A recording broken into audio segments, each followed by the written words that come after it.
Hello friends, അപ്പോൾ ഞാനിന്ന് വന്നിട്ടുള്ളത് ഞാനിവിടെ വീട്ടിലൊരു മന്തി ഉണ്ടാക്കിയതിൻ്റെ കഥ നിങ്ങളായിട്ട് ഷെയർ ചെയ്യാനായിട്ടാണ് കേട്ടോ.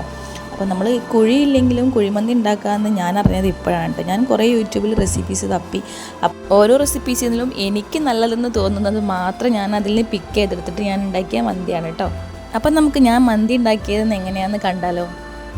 ഇതിലേക്ക് ആവശ്യമായ ഒരു മസാല ഞാൻ ഉണ്ടാക്കിയാണ് കേട്ടോ. ഞാനത് ഉണ്ടാക്കുമ്പോൾ വീഡിയോ എടുക്കാൻ മറന്നുപോയി. അപ്പോൾ നമുക്ക് ആദ്യം അതൊന്ന് പറയാം.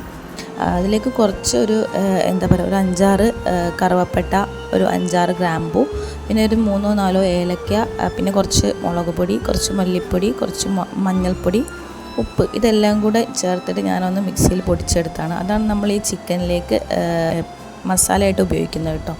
അപ്പം ഈ മസാലയിലാണ് നമ്മുടെ മെയിനായിട്ടുള്ള മന്തിയുടെ ആ ഒരു ടേസ്റ്റ് എടുക്കുന്നത്. അപ്പം നമ്മൾ ഈ ചിക്കൻ ഒരു മിനിമം ഒരു അരമണിക്കൂറെങ്കിലും വെക്കണം. 1 മണിക്കൂറാണ് വേണ്ടത്. നമുക്ക് പെട്ടെന്ന് തയ്യാറാക്കാൻ വേണ്ടി ഒരു അരമണിക്കൂറെങ്കിലും വെക്കണം. അപ്പോൾ അതിലേക്ക് നിങ്ങൾ കാണുന്ന പോലെ കുറച്ച് നമുക്ക് ആവശ്യത്തിനുള്ള കുരുമുളക് പൊടിയും പിന്നെ കുറച്ച് ഓയിലും കൂടി ചേർത്ത് നന്നായിട്ട് മിക്സ് ചെയ്യുന്നുണ്ട് കേട്ടോ. അപ്പം പിന്നെ ബാക്കി നമുക്കിതിലേക്ക് വേണ്ട ആവശ്യമായ സാധനങ്ങളെന്ന് പറഞ്ഞത് ഒരു നാരങ്ങ, ഒരു ചെറിയൊരു കഷ്ണം സവാള ഇല്ലെങ്കിൽ സ്പ്രിംഗ് ഓനിയനാണ് ഏറ്റവും നല്ലത്. ഞാൻ പിന്നെ മന്തി ഉണ്ടാക്കുന്നുള്ള ഒരു ഉറപ്പൊന്നും ഇല്ലായിരുന്നു, അതുകൊണ്ട് ഞാനതൊന്നും വാങ്ങി വെച്ചിട്ടില്ല. പിന്നെ വേണ്ടത് ചെറിയൊരു കഷ്ണം ഇഞ്ചി വെളുത്തുള്ളി പേസ്റ്റ്, പിന്നെ നമ്മളത് നാരങ്ങ ജ്യൂസ് എടുത്ത് വെച്ചിട്ടുണ്ട്. അപ്പോൾ നമ്മളതൊക്കെ ഒന്ന് ചെറുതായിട്ട് കട്ട് ചെയ്തെടുത്തിട്ടുണ്ട്. പിന്നെ നമുക്ക് അടുത്തായിട്ട് മന്തി ഉണ്ടാക്കാൻ വേണ്ടിയിട്ട് റെഡിയാക്കി വെക്കാം കേട്ടോ. അപ്പം നമ്മൾ ആദ്യം തന്നെ മന്തിൻ്റെ റൈസ് എങ്ങനെയാണ് റെഡിയാക്കുന്നത് നോക്കാം. ശരിക്കും ഒരു ബിരിയാണി പോട്ടൊക്കെ ഉണ്ടെങ്കിൽ നമ്മൾ ഓയിൽ ഒഴിക്കേണ്ട ആവശ്യമില്ല കേട്ടോ. ഇത് ഇങ്ങനത്തെ ഒരു ചീനച്ചട്ടി അതുകൊണ്ടാണ് ഞാൻ ഓയിൽ ഒഴിക്കുന്നത്. ഓയിലൊന്നും ഒഴിക്കാതെയാണ് ശരിക്കും ഉണ്ടാക്കുന്നത്. അപ്പോൾ നമ്മൾ ആദ്യം തന്നെ അതിലേക്ക് കുറച്ചൊരു ഓയിൽ ഒഴിച്ചതിന് ശേഷം കുറച്ച് നമ്മുടെ ഇഞ്ചി വെളുത്തുള്ളി പേസ്റ്റ് ഇട്ട് കൊടുക്കുക. പിന്നെ ക്യാപ്സിക്കം, ഉള്ളി, ഇതൊക്കെ ഓരോന്നോരോന്നായിട്ട് ഇട്ട് കൊടുത്ത് നന്നായിട്ട് വഴച്ചെടുക്കുക കേട്ടോ. കുറച്ച് ഉപ്പും കൂടെ ചേർത്തിട്ട് നന്നായിട്ട് വഴണ്ടി വരുമ്പോൾ നമ്മൾ 2 ഗ്ലാസ് ബസുമതി റൈസ് ആയിരുന്നു എടുത്തത്. ശരിക്കും നമ്മൾ സെല്ല ബസുമതി റൈസാണ് മന്തിക്ക് വേണ്ടി എടുക്കുന്നത്. അപ്പോൾ നമ്മൾ ഇവിടെ അത് കിട്ടാനില്ല. അതുകൊണ്ട് ഞാൻ മന്തി ഉണ്ടാക്കാമെന്ന് മനസ്സിൽ ഉറപ്പിച്ചും പോയി. പിന്നെ പിന്നോട്ട് മാറാൻ പറ്റാത്തതുകൊണ്ട് മാത്രമാണ് ഈ ബസുമതി റൈസ് കൊണ്ട് ഉണ്ടാക്കിയത് കേട്ടോ. ശരിക്കും സെല്ല ബസുമതി റൈസ് തന്നെയാണ് നമ്മൾ ഉപയോഗിക്കേണ്ടത്. പിന്നെ അതിലേക്ക് വേണ്ട ഒരു മെയിൻ ഇൻഗ്രീഡിയൻ്റ് ആണ് ഈ ചിക്കൻ സ്റ്റോക്ക് കേട്ടോ. ഈ ഒരു പാക്ക് ചിക്കൻ സ്റ്റോക്കിൽ 2 കഷ്ണങ്ങളായിട്ടാണ് ഇതുണ്ടാകുന്നത്.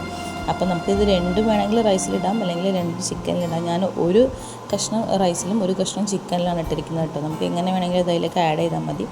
അപ്പോൾ നമ്മൾ ഇതിലേക്ക് 2 ഗ്ലാസ് അരി എടുത്തുകൊണ്ട് തന്നെ ഞാൻ ഒരു 3 ഗ്ലാസ് വെള്ളം എടുത്തിട്ടുണ്ട് കേട്ടോ.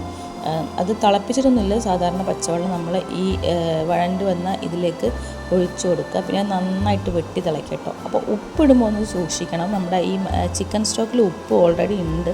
അപ്പം അത് നോക്കിയിട്ട് വേണം ഉപ്പിടാൻ വേണ്ടിയിട്ട് റൈസിൽ. അപ്പോൾ നന്നായിട്ട് തിളച്ച് വന്ന ശേഷം നമ്മുടെ റൈസ് ഇട്ട് കൊടുക്കുക. റൈസ് നമ്മൾ ഉണ്ടാക്കുന്നതിന് മുന്നേ 1 മണിക്കൂർ വെള്ളത്തിൽ കുതിർത്ത് വെച്ച റൈസാണ് കേട്ടോ.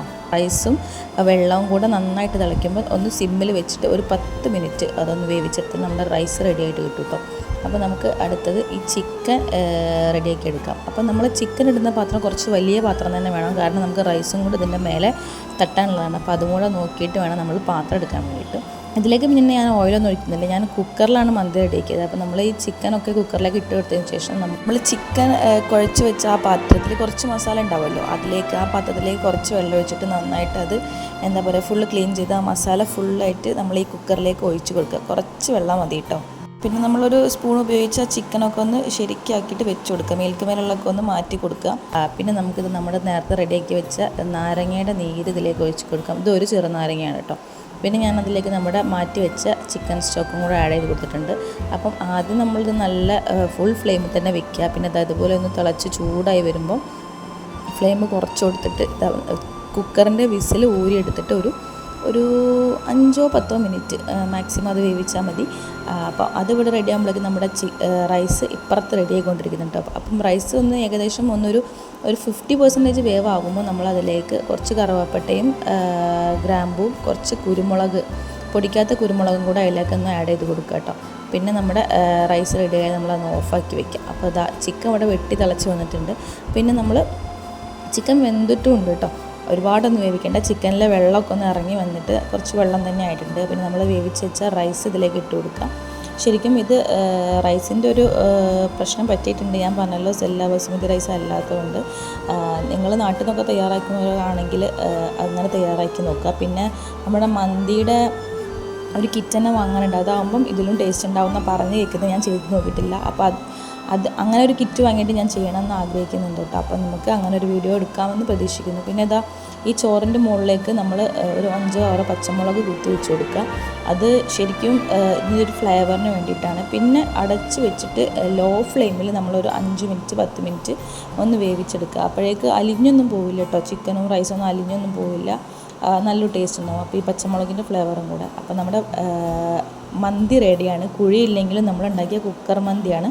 പിന്നെ കുറേ പോരായ്മകളുണ്ട്, കാരണം ഞാനുള്ള സാധനം വെച്ച് അല്ലെങ്കിൽ എൻ്റെ കയ്യിലുള്ളത് വെച്ചിട്ട് റെഡിയാക്കി എടുത്താണ്. അടുത്ത വീഡിയോ ഞാൻ ഫുള്ള് മന്തി സ്റ്റൈലനായിട്ട് വരാമെന്ന് വിശ്വസിക്കുന്നുണ്ട്. അപ്പം ഇത് നല്ല ടേസ്റ്റ് ഉണ്ടായിരുന്നു കേട്ടോ. കാര്യം സത്യം പറയാമല്ലോ, നമ്മൾ മന്തി കഴിച്ച ഒരു സുഖം നമുക്ക് ഉണ്ടായിട്ടുണ്ട്. അപ്പോൾ നിങ്ങളെല്ലാവരും ഒന്ന് ട്രൈ ചെയ്ത് നോക്കുക. നമ്മുടെ വീഡിയോസൊക്കെ ഇഷ്ടപ്പെടുന്നുണ്ടെങ്കിലും ഇല്ലെങ്കിലും ഒക്കെ ഒന്ന് ലൈക്ക് ചെയ്തും ഷെയർ ചെയ്തും സബ്സ്ക്രൈബ് ചെയ്തും നമ്മളെ ഒന്ന് സപ്പോർട്ട് ചെയ്യുക കേട്ടോ.